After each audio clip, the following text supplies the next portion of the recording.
भगवान को प्रत्येक को जीवित रखी धन्यवाद प्रशंसा करू करू सुंदर जीवंत जीवित वाक्य दासंक मध्य दे प्रकाश करिछंती आउ विशेष मो धन्यवाद दे प्रभु को आज जहाँ समस्त वाक्य मो मुखर वाक्य को प्रभु तांको दासंक मुख दे मो जीवन समस्त साक्षर वाक्य गुड़िक तांको दासंक दे आज प्रकाश करुथिले आउ प्रथम थर मत सुजोग दि जाइथिला मु कहिथिले किंतु द्वितीय थर जेतले अमर भाई साक्ष्य दउथिले सेहि दिन मते पवित्र आत्मा बहुत गंजना देला माने एंतु तो तेला मोर साक्ष्य कहिबानी मते आउ पुनर्बार प्रभु को दास दासी माने मते सुजोग देले किंतु काली हठात कि प्रशांत सारंकर देह आहुरी असुस्थ हो जाइथिला आउ से एकाकी मेडिकल जाइथिले आउ काली प्रबल वर्षा भी थिला मोर बटे जेताले से जाउछंती आ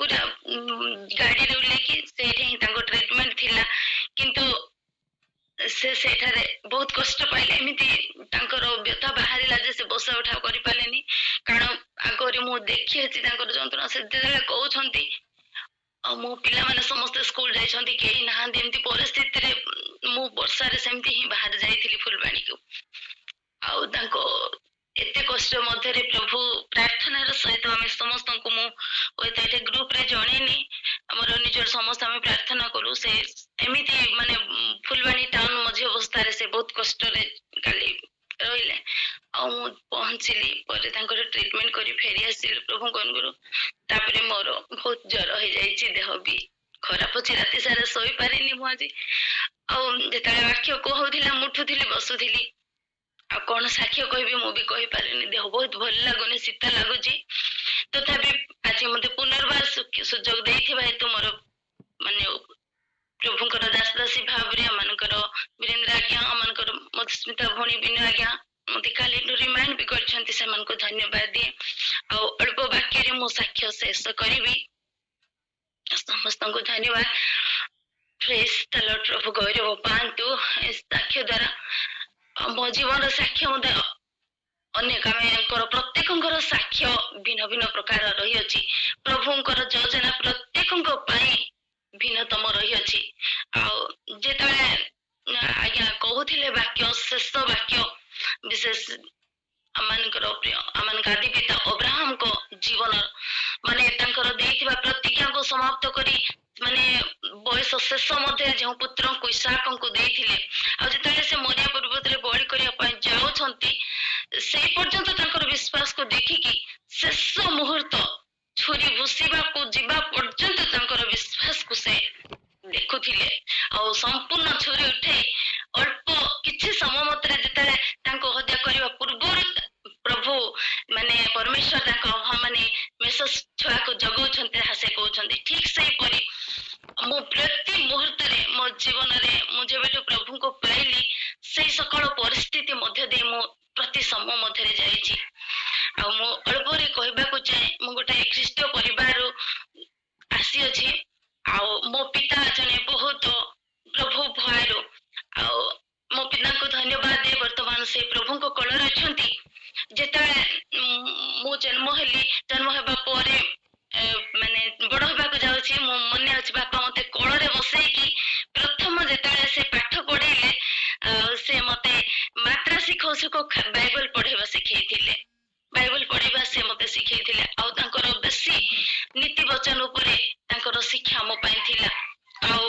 पितांकर आदर्श संतति मु थिली मो प्रभुंकर भय करबा संगे विशेष पितांकर कथा मु मानुथिले हम चारि भाई भणी को मध्ये पिता मते बहुत स्नेह करथिले आ किंतु बापा बिजनेसमैन थिबा जगु से बाहर रहुथिले बहुत किंतु मो मां जने संपूर्ण हिंदू परिवार आसंती से प्रभु को विश्वास कले किंतु सेतिकी तांकर आत्मिकता न थिबा जगु प्राय मु सप्तम क्लास पढ़िबा पर्यंत जदिও भी बाइबल पढुथिली बापा थिबा समय वाक्य समस्त मानुथिली एते गभीर विषय को जानु नथिली आ हिंदू सांग साथी पिला मान को सहित मोर बहुत सांग थिला आ सेही समय मो कोन करे सरस्वती पूजा जो समस्त पूजा विधि हुए मो मां मते समस्त विषय करि दियंती आ मो मंदिर माने स्कूल को नै कि जाए एपरि कि मु नडिया मध्य गडाए आ से मान एमिति सब करे किंतु से विषय मो बापा एते जानि भी ना ସେ କଥା କହିନି ଏପରି ଭାବରେ ବି ମୁଁ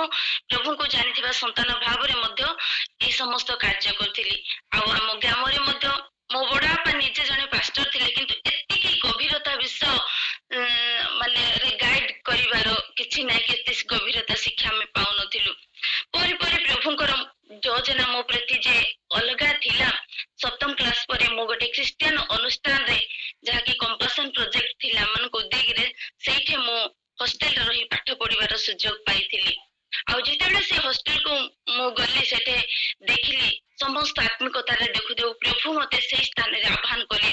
ସେଠିକାର ଯିଏ ସୁପରଟେଣ୍ଡେଣ୍ଟ ଥିଲେ, ସେ ଦିନେ ପ୍ରାର୍ଥନା କରୁ କରୁ ମାନେ ସେ ସବୁବେଳେ ବଡ ମାନଙ୍କୁ ଟିକେ ଡାକିକି ପ୍ରାର୍ଥନା କରନ୍ତି।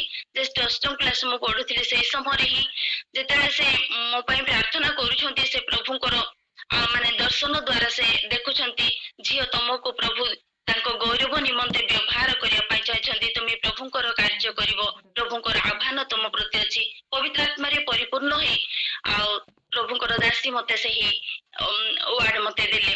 ଆଉ ସେଇ ଦିନଠୁ ମୋର ଜୀବନ ଅଲଗା ହେବାକୁ ଲାଗିଲା। ଆଉ ଅନୁଷ୍ଠାନ ମଧ୍ୟରେ ବିଶେଷ ସେ ସମୟରେ ଅନେକ ଫରେନର ଲୋକମାନେ ଅଛନ୍ତି, ଆଉ କହିବାକୁ ଗଲେ ଅନେକ ବିଷୟ ଅଛି। ଆଉ ଯିଏ ବି ଆସନ୍ତି, ଯିଏ ବି ମତେ ଦେଖନ୍ତି, ତାଙ୍କର ଦେଖିବା ମୋ ପ୍ରତି କେବଳ ଉତ୍ତମ। ଆଉ ଅନ୍ୟମାନଙ୍କ ଠାରୁ ମତେ ଅନ୍ୟ ଦେଖନ୍ତି, ଆଉ ସେମାନେ ଅନେକ ସମସ୍ତେ କହନ୍ତି ଇଏ ଜଣେ ସେପାରେଟ ଝିଅ, ଏହାର ମାନେ ପ୍ରଭୁଙ୍କର ଆହ୍ୱାନ ଅଛି, ମାନେ ଯିଏକି ଉତ୍ତମ ପ୍ରଭୁଙ୍କର ଦାସ ଦାସୀ। ଆଉ ସେ ସମସ୍ତଙ୍କୁ ମତେ ବହୁତ ଖୁସି ଲାଗୁଥାଏ, କିନ୍ତୁ ଏତେ ଗଭୀରତା ବିଷୟକୁ ସେ ସମୟରେ ମଧ୍ୟ ମୁଁ ଯାଇନଥିଲି। ଆଉ 9th କ୍ଲାସ ପଢିଲା ବେଳକୁ ହଠାତ୍ ଗୋଟେ ଆଲୋକ ମେଳା ବୋଲି ଆଲୋକ ମେଳା ଆୟୋଜନ ହେଇଥିଲା ଯୁବ ଯୁବତୀ ମାନଙ୍କ ନିମିତ୍ତ ମାନଙ୍କ ବଲାଙ୍ଗୀର ବାପ୍ଟିଷ୍ଟ ଚର୍ଚ୍ଚରେ। ଆଉ ସେ ସ୍ଥାନକୁ ମୁଁ ଯିବା ନିମନ୍ତେ ସୁଯୋଗ ପାଇଥିଲି। ଆଉ ମୁଁ ଯେତେବେଳେ ହଷ୍ଟେଲରେ ରହିଲି, ଆହୁରି ବାକ୍ୟରେ ସଣ୍ଡେ ସ୍କୁଲରେ ସିରେ ଏ ସମସ୍ତରେ ଅଭିବୃଦ୍ଧି ହଉଥିଲା। ଆଉ ସେ ଯେତେ କିଛି ଆୟୋଜନ ହେଇଥିଲା, ସେ ସମସ୍ତରେ ମଧ୍ୟ ମୁଁ ପ୍ରଥମ ସ୍ଥାନ ପାଇଥିଲି। ଆଉ ସେଇ ସ୍ଥାନରେ ଗୋଟେ ବିଚ ବାକ୍ୟ ପ୍ରଚାର କରାଯାଇଥିଲା, ଏଫେସୀୟ 5 ପର୍ବ ତାର 8 ପଦ, ଯାହାକି ମତେ ବହୁତ ଆହ୍ୱାନ ଦେଇଥିଲା। ଅନ୍ଧକାର ପ୍ରଭୁ ମତେ କଣ କରିଛନ୍ତି, ବାହାରେ ଆଣିଛନ୍ତି। ଆଉ ଯେତେବେଳେ ସେ ସ୍ଥାନରୁ ଆସିବା ପରେ ଖରା ଛୁଟି ହେଇଥିଲା, ମୁଁ ଗାଁକୁ ଆସିଲି। ଗାଁକୁ ଆସିଲା ପରେ ଆମ ମଣ୍ଡଳୀ ବହୁତ ଶିଥିଳ ଅବସ୍ଥାରେ ଥିଲା, ଆତ୍ମିକତାରେ ନଥିଲା। ଆଉ ମାନେ ଆମ ଗାଁ ଏରିଆ ମାନଙ୍କରେ ଦଣ୍ଡ ନାଚ ହୁଏ। ସେ ସମୟରେ ଏମିତି ନାନା ପ୍ରକାର ହିନ୍ଦୁ ଧର୍ମାବଲମ୍ବୀ ମାନଙ୍କର କାର୍ଯ୍ୟକ୍ରମ ହୁଏ। ଆମେ ପ୍ରଭୁଙ୍କର ଲୋକମାନେ ଥିବା ଥାଇ ସତ୍ତ୍ୱେ ମଧ୍ୟ ମୋର ପ୍ରିୟ ଲୋକମାନେ ସମସ୍ତେ ସେହି କାର୍ଯ୍ୟରେ ଅଂଶୀଦାର କରନ୍ତି ଆଉ ଯାଆନ୍ତି। କିନ୍ତୁ ଶେଷରେ ପ୍ରଭୁ ମତେ ସେମିତି କାର୍ଯ୍ୟ କଲେ, ମା ମାନଙ୍କୁ ଧରିବା ପାଇଁ ମୋର ନିଜର ଚାଚୀ ମା ଭାଉଜ ଯେତେ ଅଛନ୍ତି, ମୁଁ ସେମାନଙ୍କୁ ପ୍ରଭୁଙ୍କ ବାକ୍ୟରୁ ଶିକ୍ଷା କରିବାକୁ ଲାଗିଲି। ଆଉ ସେମାନଙ୍କୁ ନେଇ ସେଇ ଅବସ୍ଥାରୁ ମୁଁ ଉପବାସ ପ୍ରାର୍ଥନା କରିବାକୁ ଲାଗିଲି। ପ୍ରାୟ ମା ମାନଙ୍କ ସହିତ 7 ଦିନ 3 ଦିନ ଏମିତି ବହୁତ ପ୍ରାର୍ଥନା କରି ଯାହା ପବିତ୍ର ଆତ୍ମା ମତେ କାର୍ଯ୍ୟ କରୁଥିଲେ, ସେ ଅନୁସାରେ ସେମାନଙ୍କୁ ଶିକ୍ଷା ଦେବାକୁ ଲାଗିଲେ। ଆଉ ମା ମାନେ ସମସ୍ତେ ସେ ସମସ୍ତ କାର୍ଯ୍ୟରୁ ଦୂରୀକୃତ ହେଲେ, ଆଉ ସେମାନେ ସେପଟେ ଗଲେ ନାହିଁ। ଆଉ ପ୍ରଭୁରେ ମୋ ଗ୍ରାମ ଲୋକମାନେ ସମସ୍ତେ, ମୋ ପରିବାର ଲୋକମାନେ ବଢିବାକୁ ଲାଗିଲେ।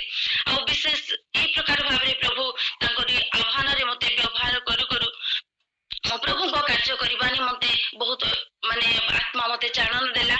ଆଉ ବିଶେଷ ମୁଁ ଭଲ ବି ପାଠ ପଢୁଥିଲି। ଆଉ ଯେଉଁ ସ୍କୁଲରେ ଯେଉଁ ହଷ୍ଟେଲରେ ମୁଁ ଥିଲି, ମୋ ପାଇଁ ଗୋଟେ ସ୍ପନ୍ସର, ବହୁତ ଭଲ ସ୍ପନ୍ସର ଥିଲା, ଯିଏକି ଡକ୍ଟର ଥିଲେ ଆମେରିକାରୁ।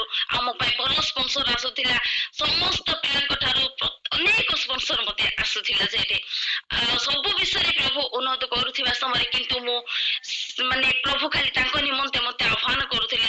ମୁଁ ବହୁତ ପଢିବାରେ ପାରିଲିନି। ଯେତେବେଳେ 10th ବାହାରିଲି, 10th ବାହାରୁ ମୁଁ ଖାଲି ମାନେ ଈଶ୍ୱରଙ୍କ କାର୍ଯ୍ୟ କରିବା ନିମନ୍ତେ କେବଳ ମୋ ଆତ୍ମା ଚାଳନ ଦେଉଥିଲା। ମୁଁ ବସିଲେ, ଉଠିଲେ, ଶୋଇଲେ, କାର୍ଯ୍ୟ ସବୁବେଳେ କେବଳ ବାଇବଲ ଧରିକି ରୁହେ। ଏପରି ଭାବରେ ପ୍ରଭୁ ମତେ ଆହ୍ୱାନ କଲେ। ଆଉ ମୋ ବାପାଙ୍କୁ କହିଲେ ଯେ ବାପା, ମୁଁ ପ୍ରଭୁଙ୍କ କାର୍ଯ୍ୟ ନିମନ୍ତେ ଯିବି ବାଇବଲ ଟ୍ରେନିଂ। କିନ୍ତୁ ମୋ ବାପାଙ୍କର ଗୋଟେ ଇଚ୍ଛା ଥିଲା, ମୋ ଝିଅ ପ୍ରଭୁରେ ପଢୁ, କିନ୍ତୁ ସେ ଗୋଟେ ଭଲ ଚାକିରି କରୁ, ତାଙ୍କ ବାପାଙ୍କର ଇଚ୍ଛା ଥିଲା। ଆଉ ଯେ ଅନୁଷ୍ଠାନରେ ଥିବା ଆମମାନଙ୍କର ସେ ସୁପରଟେଣ୍ଡେଣ୍ଟ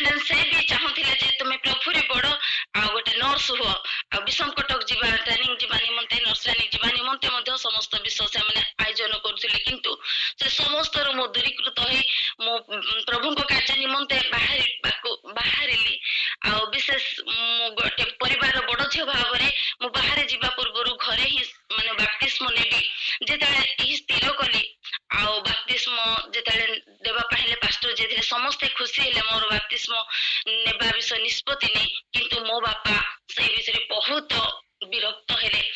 ଆଉ ବିରକ୍ତ ହେଲେ କିନ୍ତୁ ଏତେ ଅଶାନ୍ତି କଲେ ବାପା ମତେ ସେଇଦିନ ବହୁତ, ମାନେ ବାପ୍ତିସ୍ମ ଦିନ।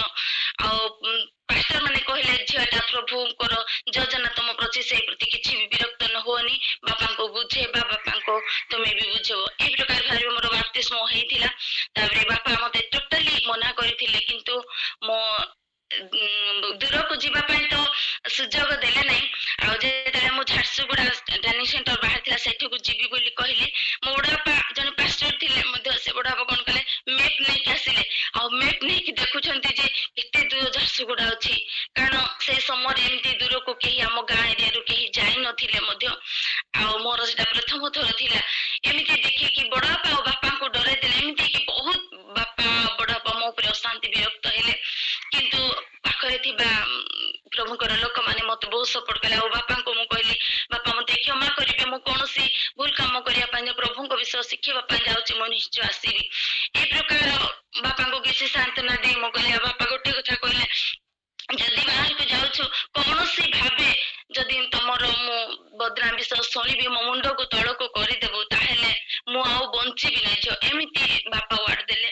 ଆଉ ମୋ ବାପାଙ୍କୁ କଥା ଦେଇଗଲି, ବାପା ମୁଁ ଏପରି କୌଣସି କାର୍ଯ୍ୟ କରିବି ନାହିଁ, କିନ୍ତୁ ପ୍ରଭୁଙ୍କ ନିମନ୍ତେ ବ୍ୟବହାର ଆପଣ ଆଶୀର୍ବାଦ କରନ୍ତୁ, ଆଉ ମୋ ପାଇଁ ପ୍ରାର୍ଥନା କରିଦିଅନ୍ତୁ। ଆଉ ଏତିକି କହି ବାପା ହଁ କହିଲେ, କିନ୍ତୁ ମୋର କୌଣସି ଆବଶ୍ୟକ ସେ ମତେ ଦେଲେନି। ଆଉ ସେଇ ପରିସ୍ଥିତିରେ ମତେ ଗୋଟେ ଭଉଣୀ କରିଥିଲେ, ସେ ଭଉଣୀ କହିଲେ ହଉ ତୁମକୁ ପ୍ରଭୁ ଆହ୍ୱାନ କରିଛନ୍ତି, ତମେ ଯାଅ, ମୋ ଆବଶ୍ୟକ ସମସ୍ତ ବିଷୟ ମୁଁ ଯୋଗେଇବି। ଆଉ ସେଇ ସମୟରେ ମୁଁ ଟ୍ରେନିଂ ସେଣ୍ଟରକୁ ଗଲି। ଟ୍ରେନିଂ ସେଣ୍ଟରରେ ପ୍ରାୟ 3 ବର୍ଷ ଟ୍ରେନିଂ କରିବା ବେଳେ ସମସ୍ତ ବିଷୟ ପ୍ରଭୁ ମତେ ଆଶ୍ଚର୍ଯ୍ୟରେ ସାହାଯ୍ୟ କଲେ। ଆଉ ଏତିକି ପ୍ରଭୁଙ୍କୁ ଗୌରବ କରେ ସେ ସ୍ଥାନ, ଯେତେବେଳେ ପ୍ରଭୁଙ୍କର ମନୋନୀତ ଅନୁସାରେ ବହୁତ ସ୍ଥିତିର ବିଷୟ ଥିଲା। ଆଉ ସେଠାରେ ଅନେକ ବିଷୟ ମାନେ ହଉଥିଲା, ଯାହାକି ମୁଁ ଲାଇଫରେ କେବେ ବି ଭାବିନଥିଲି। ବାଇବଲ କଲେଜରେ ମଧ୍ୟ ଏଇ ସମସ୍ତ ବିଷୟ ହୁଏ ବୋଲି। ପୁଅ ଝିଅଙ୍କ ମଧ୍ୟରେ ବହୁତ ମନ୍ଦ ବିଷୟ, ମନ୍ଦ ମନ୍ଦ କାଳ ହଉଥିଲା। ଆଉ ସେ ସମୟରେ କହିଲେ ମୁଁ ପ୍ରାର୍ଥନା କଲି, ସେଇ ସମୟରେ ଶୈତାନ ମତେ ବହୁତ ପରୀକ୍ଷା କଲା, କିନ୍ତୁ ସମସ୍ତ ପରୀକ୍ଷାରେ ଶୈତାନ ହାରିଗଲା। ଆଉ ଯେତିକି ସେଠି ଆମ ଟ୍ରେନିଂ ସମୟରେ ଟିଚର ମାନେ ଥିଲେ, ସମସ୍ତଙ୍କର ଦୃଷ୍ଟି ମୋ ଉପରେ ଥିଲା। ସେମାନେ ଇଏ କେବଳ ଗୋଟେ ଝିଅ ଭିନ୍ନତର ଭାବରେ, ଆଉ ଏତେ ପୁଅ ରେଷ୍ଟ୍ରିକ୍ସନ ମଧ୍ୟମରେ ମତେ ଏମିତି କାର୍ଯ୍ୟ ଦିଅନ୍ତି, ଶହ ଶହ ପୁଅ ପିଲାମାନଙ୍କ ସାମ୍ନାରେ ମୁଁ ଯାଇକି କଣ ବି କାର୍ଯ୍ୟ କଲେ ମୋ ପାଇଁ କିଛି ରେଷ୍ଟ୍ରିକ୍ସନ ନଥାଏ। ଏଇ ପ୍ରକାର ଭାବରେ ଆପଣ ମାନେ କିଏ ଜାଣିବି ଥିବେ, ସେ ଜଣେ SSB କୁଶବା ସେତେବେଳେ ଡାଇରେକ୍ଟର ଥିଲେ। ଆଉ ସେ ବହୁତ ମାନେ ମାନେ ସେ ଦେଖି ପାରୁଥିଲେ ଆଙ୍କ ପାଖରେ ଗୋଟେ ଅଲଗା ବିଷୟ ଅଛି। ଏଇ ପ୍ରକାର ପ୍ରଭୁ ସେଠାରେ ବ୍ୟବହାର କଲେ। ଆଉ ସେଠାରେ ମଧ୍ୟ ମୋର ଶାରୀରିକ ଭାବରେ ଏଇ ପ୍ରକାର ଯନ୍ତ୍ରଣା ହେଲା, ଏଇ ପ୍ରକାର କଷ୍ଟ ଆସିଲା, ଶରୀର ସାରା ବଥ ବାହାରିଲା, ମଳକଣ୍ଠ ହେଲା, କାରଣ ମୁଁ ସେଠାରେ ସେଇ ସମୟରେ ବହୁତ ଉପବାସ ପ୍ରାର୍ଥନା ଜୀବନ କାଟୁଥିଲି। ଏଇ ପ୍ରକାର ହେଲେ ମଧ୍ୟ ମୁଁ କୌଣସି ଭାବରେ ହାରି ନଥିଲି। ଆଉ ପ୍ରାର୍ଥନା ଦ୍ୱାରା ସମସ୍ତ ବିଷୟକୁ ମୁଁ ଜୟ କରି ଟ୍ରେନିଂକୁ କମ୍ପ୍ଲିଟ କରିଥିଲି। ଟ୍ରେନିଂ କମ୍ପ୍ଲିଟ କଲା ପରେ ଆମମାନଙ୍କୁ ଟିମ୍ ସହିତ ଆମମାନଙ୍କୁ ରାଉରକେଲା ପ୍ରଥମ ଥର ପାଇଁ ପ୍ରାକ୍ଟିକାଲ ପାଇଁ ପଠା ଯାଇଥିଲା। ଆଉ ଯେତେବେଳେ ପଠାଗଲା, ଆମମାନଙ୍କୁ 8 ଜଣ ଝିଅ ମାନଙ୍କୁ ପଠାଇଥିଲା ମିଶନାରୀ ଭାବରେ ନେଇ। ଆଉ ସେଇ ସମୟରେ ମୁଁ ଗୋଟେ ଏଜରେ ତାଙ୍କ ସମସ୍ତଙ୍କ ଠାରୁ, ମାନେ ମୋ ଟିମ୍ ର ଭଉଣୀ ମାନଙ୍କ ଠାରୁ ମୁଁ କମ ଥିଲି, କିନ୍ତୁ ସେମାନଙ୍କ ମଧ୍ୟରେ ମତେ ଲିଡରସିପ କରିକି ପଠା ଯାଇଥିଲା। ଆଉ ରାଉରକେଲା ଏରିଆରେ ପ୍ରାୟ ସାଦ୍ରି ହିନ୍ଦୀ ବହୁତ ବ୍ୟବହାର ହୁଏ। ମୁଁ ହିନ୍ଦୀ କିଛି କହିପାରୁନଥିଲି, ସେମାନେ ଏତେ ହିନ୍ଦୀ ମୋର କହିବାର ନଥିଲା। ଆଉ ସେଇ ସମୟରେ ଆମମାନଙ୍କର ପ୍ରିୟ ପ୍ରଭୁଙ୍କର ଦାସ ରାଉରକେଲାକୁ ଯାଇଥିଲେ, ସେ ପାଉଲ ଦିନାକରନ। ଆଉ ସେପଟେ ବେଶୀ ଜିଏସ୍ ଏବଂ ଆରସିର ପ୍ରଭାବ ବହୁତ ଥାଏ, କିନ୍ତୁ ତାଙ୍କେ ଗଲା ପରେ ପେଣ୍ଟିକୋଷ୍ଟାଲର ପ୍ରଭାବ କିଛି ପଡିଥାଏ। ଆମେ ଯେତେବେଳେ ଗଲୁ, ଏପରି ଜାଗାରେ ପ୍ରଭୁ ଆମମାନଙ୍କୁ ସେଠାରେ ବ୍ୟବହାର କଲେ, ଆଉ ଆଶ୍ଚର୍ଯ୍ୟ ମାନେ ଆଶ୍ଚର୍ଯ୍ୟ ଭାବରେ ବ୍ୟବହାର କଲେ। ଆଉ ବିଶେଷ ରୂପେ କଣ କାର୍ଯ୍ୟ ଥିଲେ, ଆମମାନଙ୍କୁ ମାତ୍ର ଅଳ୍ପ ପଇସା ଦେଉଥିଲେ, 300 ନା କଣ ଗୋଟେ ପଇସା ଦଉଥିଲେ, କିନ୍ତୁ ଆମମାନଙ୍କୁ ଟ୍ରାକ୍ ଦିଆଯାଉଥିଲା 2,500 ଟଙ୍କାର। ତମେ ସେଇ ଟ୍ରାକ୍ ବିକିକି ତମେ ବଞ୍ଚିବ। ଆଉ ସେଇ ପରିସ୍ଥିତିରେ ରାଉରକେଲା ପରା ଜାଗାରେ ମୋର କୌଣସି ହିନ୍ଦୀ ନଥିଲା। ସେ ସ୍ଥାନରେ ପ୍ରଭୁ ସମସ୍ତ ଭଉଣୀ ମାନଙ୍କ ଠାରୁ ମୁଁ ଟ୍ରାକ୍ ଅଧିକ ବାଣ୍ଟେ, ଆଉ ମୋର ବୁକ୍ ବହୁତ ସେଲ୍ ହୁଏ, ଆଉ ମୁଁ ସମସ୍ତଙ୍କ ଠାରୁ ବେଶୀ ପଇସା ଇନକମ କରେ। ଆଉ ସେଠୁ ଆମେ ସମସ୍ତେ ଚଳି ଯାଇ ପ୍ରଭୁ ଆଶ୍ଚର୍ଯ୍ୟରେ ବ୍ୟବହାର କଲେ। ଆଉ ସେଇପରି ଭାବରେ ଆମେ ଶେଷରେ ସେଇଠାରୁ ଏମାନଙ୍କୁ ଦ୍ୱିତୀୟ ଥର କଣ ମାନେ ନବରଙ୍ଗପୁରକୁ ପଠେଇଲେ। ଆଉ ନବରଙ୍ଗପୁର ଆମ ପୂର୍ବ ବେଚର ଅନେକ ଝିଅ ମାନଙ୍କୁ ପଠା ଯାଇଥିଲା, ଯାହା ଫଳରେ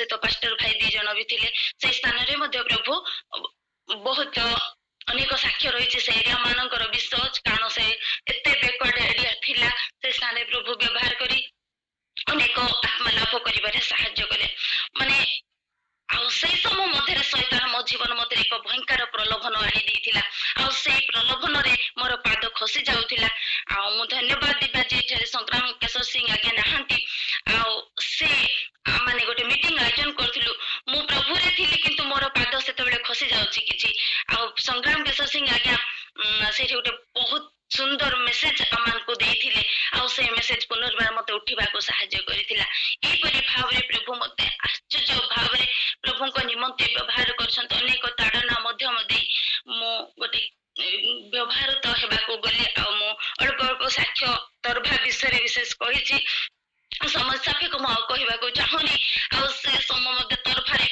भयंकर भावरे ताड़नार सम्मुखीन है प्रभु सेटार उन्नत करे तापरे मोर एसएसबी कुशवा सर गोटे विषय मते कहले जे मो तुमको आम अनुष्ठान रे सब बेला रखिया पय चाहे आ तमे जदी काहा को भी पसंद करियो ताहाले मु तुमको मैरिज करे देबी आ मो से कथा रे राजी हेली नाही सर मोर कोन से सेमती पसंद नाही आ मो इच्छा रे करि देबी कि से कहले नाही सर मु केबे सेमती मैरिज करि परिबिनी हो काहे कि बापा को कथा देई आसीची आ से परिप्रेक्षी से मते छाड़ाकू राजी नथिबा समय मो आ गोटे भूल कले प्रभु को सामने से जेताले माने ऑफिस रे रही के शेष समय मु झारसुगुड़ा रही का कार्य कली सेठारे भी बहुत माने एमिति क्या प्रॉब्लम रजराज नगर रे दिन धाड़ मर्डर होता से परिस्थान मध्य रे आमाने सेवा कार्य करिछु आ आमे जीव मासबा परे सेटे मर्डर हेतिबो न लागरो मर्डर हेतिबो आमे सेठारे जाई कि कार्य करथिबो एपरि परिस्थिति रे प्रभु मते संभाळी के सेवा कार्य रे उन्नति देले